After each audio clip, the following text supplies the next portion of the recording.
Hi, this is Emma Wright. Today I'm going to show you how you can upload your manuscript onto the kdp.amazon platform so you can start selling your ebooks on Amazon. KDP stands for Kindle Direct Publishing, and this is a process whereby it's relatively easy and you can do it quite quickly. Give yourself maybe like an hour and the whole thing can be done. There are a few things that you have to have on hand first before you do this. Number one, you have to have your manuscript ready. Number two is you have to have your cover ready. And of course, it would also be helpful if you have your description ready. That way you don't have to type in the little box that Amazon gives you. So this is how you do it. Search for Amazon KDP on Google, and it'll get you to the direct URL for your particular country that you're in. In my instant, it's kdp.amazon.com. And then you basically sign in if you already have an Amazon account, and if this is the name that you want to be associated with where your book is concerned, because you may decide to go on a incognito way and decide on a pen name. So if you decide on a pen name, then you're going to have to create a new account. So you just basically click here, say click here to sign in as a different user. And then when you click on it, it'll take you to a page whereby it'll prompt you and ask you, you don't have an Amazon account, and you'll say, no, not really. I'm going to set up a new account. And so you have to create the new account with an email or a telephone number that you might have, and then it'll prompt you accordingly. So for me, when I try to show you how it's done, it basically tells me that there's an error because I already have an account. So what I'm going to do is I'm going to quickly show you how actually get your book uploaded onto the KDP page where you have see the word bookshelf. This is where you want to go to, and of course yours will be empty. And you see here where it says Kindle ebook or paperback. You don't want to go through the paperback route. You want to go through the Kindle ebook route. So once you click the Kindle ebook route, it'll take you to a page and prompt you for all the information that you need. But before you do this, I want to quickly show you so that you know what you need to have on hand. You need to have the book manuscript on hand, and then you need to have the book cover, and it tells you also later on what kind of cover, what kind of format the cover has to be in.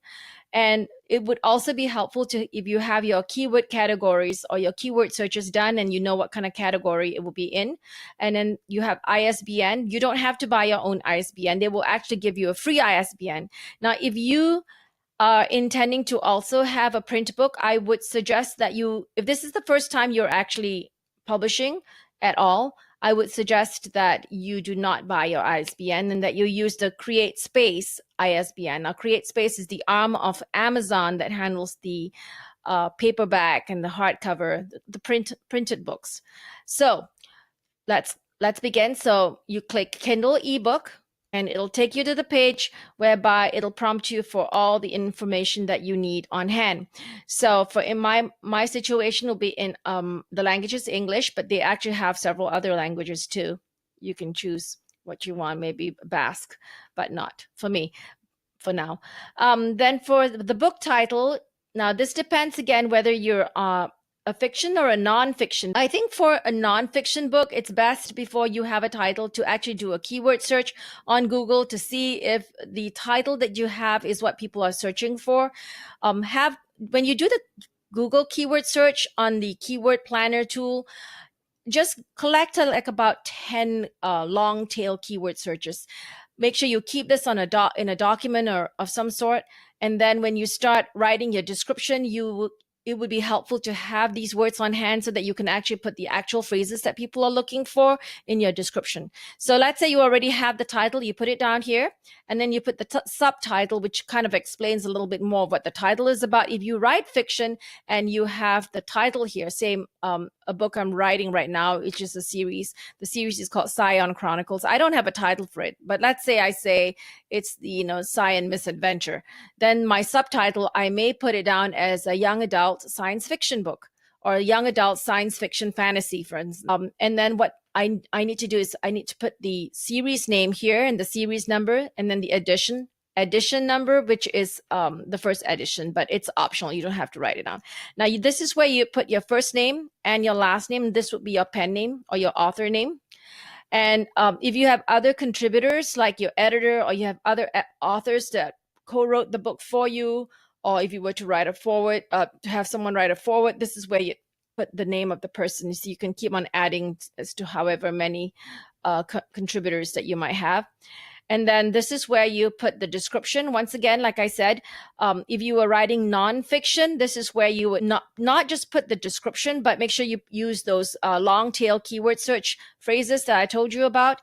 If you are writing fiction, there is a way to write a fiction description that's actually enticing. And I will have another video for that, but not for today. But anyway, there's something for you to know that in the future we'll want to have to cover that. Then under this publishing rights, it would be I own the copyright. And this is assuming that you do own the copyright and you didn't plagiarize it from someone else. Hopefully not. And okay, this is public domain. Some people have actually used books that were like written 100 years ago. I can't remember the exact number, but I think anything that was published or printed like 75 years ago just has lost its copyright rights in some form or other. So, you know, some people have used like Bleak House from Charles Dickens, and kind of, they didn't rewrite the book, but they just kind of maybe put a new cover or a new forward or something like that. And then this will be a public domain book. And, but in your situation, I would say you own the copyright. And talking about copyright, I just want to say this real quick. When I first started writing my book and I wanted to have it published, you know, a lot of people say, oh, be careful, people are going to steal your book. You know what? We're at an age where there are a lot of books out there, and the possibility or probability, well, it's definitely possible that people may steal your book, but it is actually totally immaterial, because the thing with books, it's the marketing. You know, there are a lot of books out there, and somebody stealing your content is the least of your worries. So anyway, more on that later in another video. So be sure to subscribe to my Emma Wright TV channel, so then that way you can keep abreast of what I've put up on the YouTube. So going on forward, this is how you would choose your keywords. So you can do the Google search and figure out what keywords that you want to use. Like my princess books, for instance, I basically had like princess books for girls, princess books for teens. I mean, it's not for teens, but you know, princess castle books, and the princess books had ballerinas. So I had like ballerina books for girls. So you have 7 of them. And if you are writing a nonfiction book, then what you do is you would use some of those long tail keyword search phrases and put them on these 7 bars over here. The next thing you need to do is you need to set categories.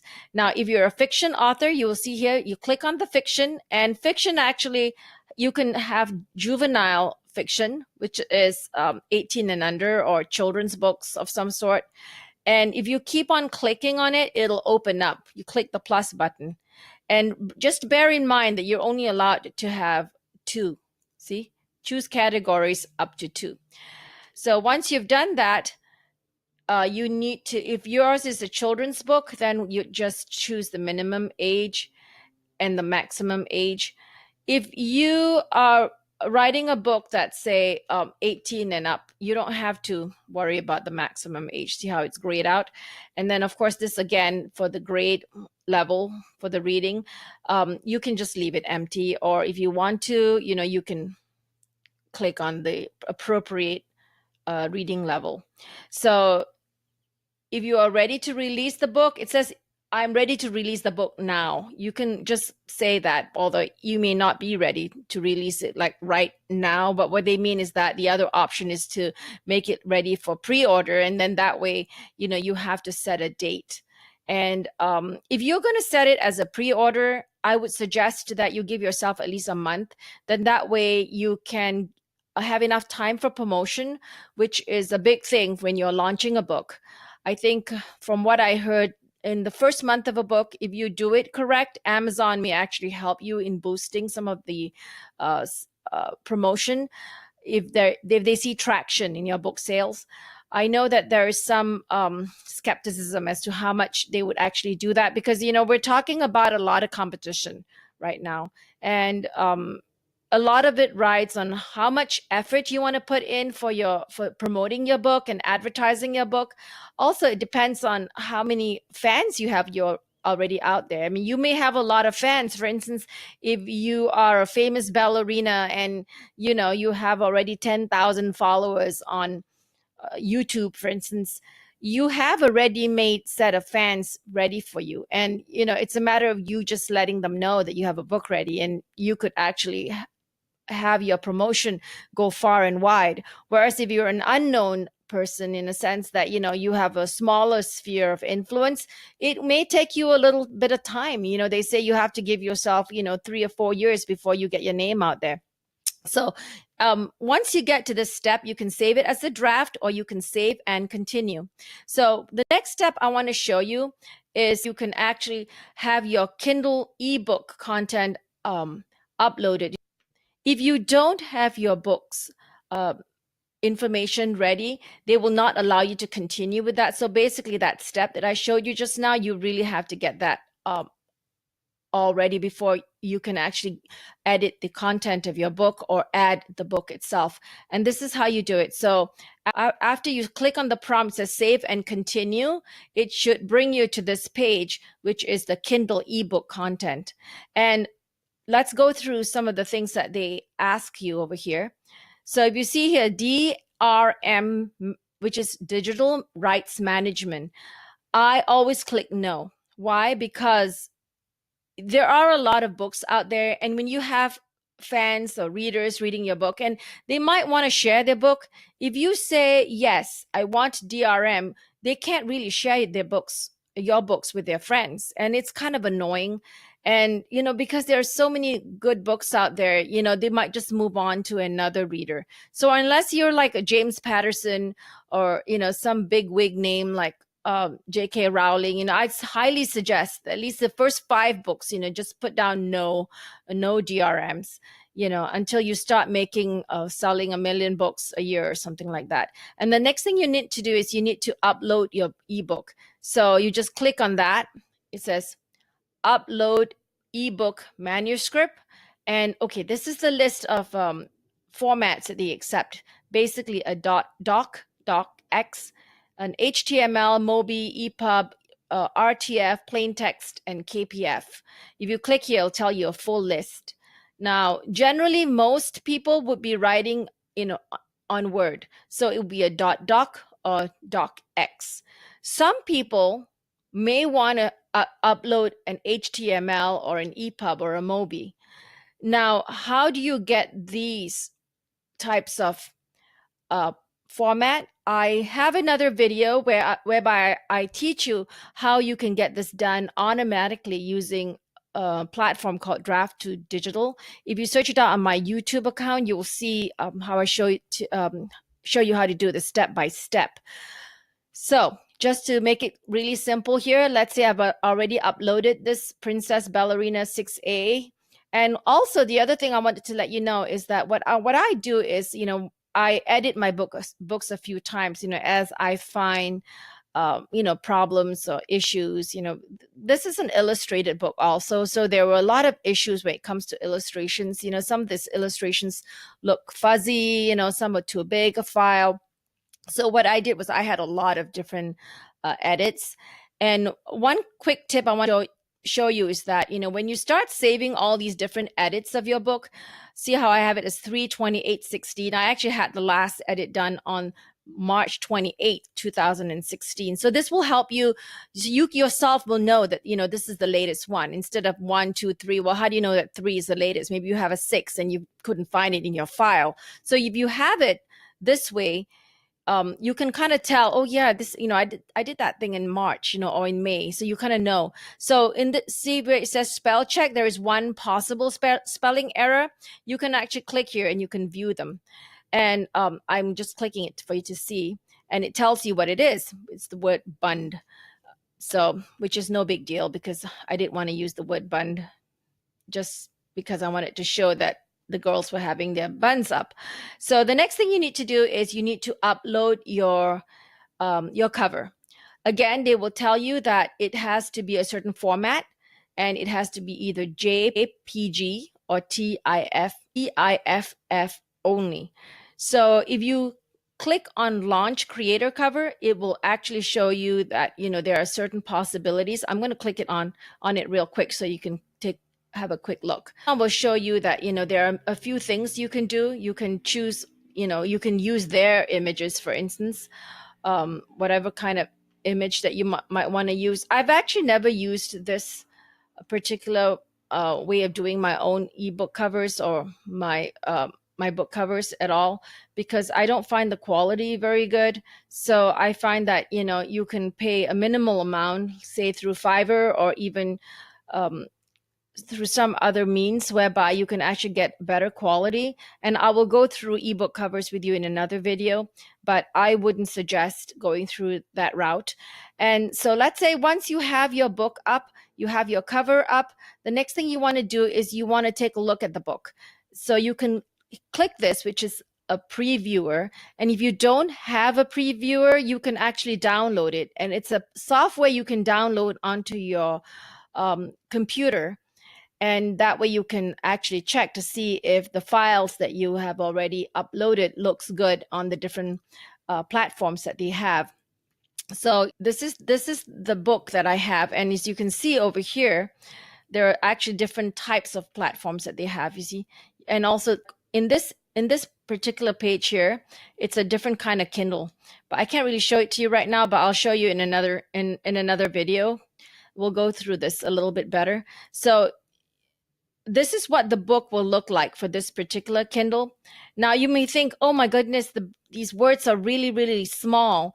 Well, not to worry. You see up here, it says font size. You can actually increase the font size. If I were to increase it to 6, it'll readjust accordingly. See, so I can actually make the font a little bit bigger or a little bit smaller, and like I said, because mine is an illustrated book, it does look a little bit wonky. I want to show you real quick. See how it says a commotion? Well, that's just the way it is. I mean, there's nothing really you can do about it. Like if you were to make it really, really big, you will see that, because the size of the book is limited by the page of these Kindle devices. The bigger the words are, of course, it's going to be all like chunked up like this, which is horrible, I know. But I wanted to show you that real quick before we go on to the next step, which is to finalize this process. So let's say you've already uploaded your manuscript. You have already uploaded your cover, and you've done the launch previewer, and you basically have approved the book. The next thing you need to do is you need to see, it says ISBN. It means International Standard Book Number. You don't have to worry about this, because if you leave it blank, KDP, Amazon KDP will actually provide you with the necessary ISBN. So the next step you do is you save and continue, or if you've already done for the day, you can just say save as draft. And so you don't have to start all over again the next time that you're doing this. So, and you just take off where you left off. So this is the final page that you need to go through as you are uploading your book. It says maximize my royalties with KDP. So this is where KDP wants you to enroll in the Kdp Select. A few things to bear in mind if you decide to go down the route of Kdp Select is, number one, you cannot have your book available in any other platforms, not even on your own website. They're very strict about this. And the other thing you need to consider is KDP Select does give you several benefits, one of which is they give you 5 days whereby you can actually set your book for free, which you may think, that's not really a benefit. Well, it is if you're going to promote your book. 5 days isn't a lot, and it does give you a lot of ability to the book away. See, if you don't have KDP Select, people cannot go through Amazon to get it for free. I mean, they have to pay at least 99 cents, which isn't much. But if you're trying to get people to review the book, you may want to give it away for free. And you can give it away for free from your own computer in the email. However, that wouldn't show as a sale. But if you have the KDP Select and within the first 3 months, you decide to give the book away for free, when you direct your readers or your fans or your relatives or your friends to the page, they can buy it for free and it will show as a sale. Now, it does not doesn't translate into money, in a sense of a monetary reward. However, it will say that people have been downloading your book, which is a good thing. So the other thing I wanted to go through with you is where it says all territories. This is unless you feel that you don't have worldwide rights. Now, if you wrote your own book, of course you have worldwide rights, and this is where you want to click the button. And then the last thing you want to do is you want to basically look at the pricing. Now, again, this is another thing to think about, in a sense that if you sell your book for less than $1.99, less than $2.99, you will only make 35% royalty. If you price it between $2.99 and $9.99, you will make 70% royalty. But as you can see here, it'll say, so if you make only 35%, even though I sell it for $4.99, I get $1.75 for my royalty. I delivery. Okay, I want to explain this real quick. Why does it have delivery? See, this also depends on what kind of book you're writing. If your book has a lot of charts and a lot of it's a big file, Amazon will actually charge you for the file delivery to deliver it to your readers. Now, if you set your book at $4.99, even though you have the option to make a 70% royalty, but Amazon will charge you for the file that you are actually sending to your buyers. You will see here that if you sold your book between $2.99 and $9.99, you can make up to 70% royalty. And if you sell for more than $9.99, you only make a 35% royalty. The problem is that because my book is an illustrated book, Amazon will actually charge you for the size of the file. Because my book is a big file because of all the illustrations, it actually makes more sense for me to only have the 35% royalty. So even though I sold the book for $4.99, my royalty is $1.75. Now, I may change it to 70%, because then that means I make $3.70 and they will charge me 61 cents for the delivery. But that's something to think about, and something for you to also bear in mind when you're doing your book, because the more pictures that you have, especially their color pictures, it will actually increase the size of your files, because Barnes and Noble and other platforms like Kobo and iBooks, they don't charge you for delivery, and Amazon's the only one that does this. Now, real quick, if you click this caret over here, it'll open up to show you what are the prices that you can put in for all the other Amazon platforms throughout the world. Now, you can do this two ways. You can decide that you're going to price it whatever the US market is selling it for, or you may individually decide that, you know what, I'm going to go through one by one and decide how much I want my book to sell in all these different countries. Finally, the last thing you might want to think about is the Kindle Matchbook. What is the Kindle Matchbook? Say you have already your print book ready, and you are now publishing in your Kindle book. So if you have a book ready for print already, you may decide that, you know what, I'm going to allow my readers who have bought the print version to be able to get a discount on buying my book. So you can say, okay, they can get this particular ebook for 99 cents. The last thing is to hit publish right here, or you can just save it as draft if you're not ready. But once you're ready to publish, hit the publish box over here, and you will have to wait maybe 72 hours or less, and then your book will be live on Amazon in your country and whichever other country you may have chosen to get it sold. And be sure to check your email that you signed up on the KDP platform, because Amazon will send you an email informing you that your book is live, which is quite an exciting moment. Okay, that's all for now. In another video, I will show you how to decide on pricing for your book, as well as tips on how to publish a print book through CreateSpace. If you have not done so, please subscribe to my Emma Wright TV channel below and leave comments and questions that you might have so I can address this and maybe even create a new video just answering the questions you might have. Also, please visit yourauthorbookbusiness.com and sign up for the free email tutorials that walk you through the step-by-step process of setting up an author business from start to finish. You'll get this email tutorial sent to your inbox when you sign up on any of the pages on the your author business site. Okay, that's all for now, and God bless.